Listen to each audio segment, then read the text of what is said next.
আসসালামু আলাইকুম রহমতুল্লাহ। সবাই কেমন আছেন? আশা করি অনেক অনেক ভালো আছেন। আমি আল্লাহর মতো অনেক অনেক ভালো আছি। তো আজকের বিষয়টা হচ্ছে আমাদের ইমো অ্যাকাউন্ট ডিলেট, আমাদের অব্যবহৃত ইমো অ্যাকাউন্টটা কি করে ডিলেট করব, তো এ টু জেড দেখিয়ে দিব।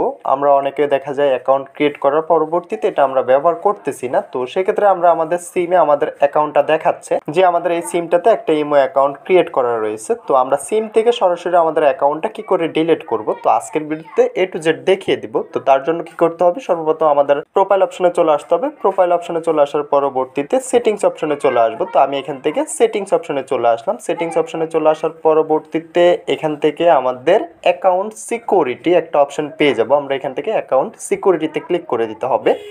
তো অ্যাকাউন্ট সিকিউরিটিতে চলে আসার পরবর্তীতে এখান থেকে আমাদের অনেকগুলো অপশন শো করবে। তো সবার নিচে একটা অপশন শো করতেছে ডিলেট ইমো অ্যাকাউন্ট। তো আমরা এখান থেকে জাস্ট আমরা যেহেতু আমাদের ইমো অ্যাকাউন্টটা ডিলিট করে দিব, পার্মানেন্টলি এটা ডিলিট করে দিব, তো তার জন্য ইমো অ্যাকাউন্ট ডিলিটে ক্লিক করে দিতে হবে। তো ক্লিক করে দেওয়ার পরবর্তীতে এমন একটা পেজ চলে আসবে আমাদের সামনে। তো এখানে বলতেছে যে ইমো অ্যাকাউন্ট ডিলিট অ্যাপ্লাই করার জন্য, তো আমরা এখান থেকে জাস্ট অ্যাপ্লাইতে ক্লিক করে দিতে হবে।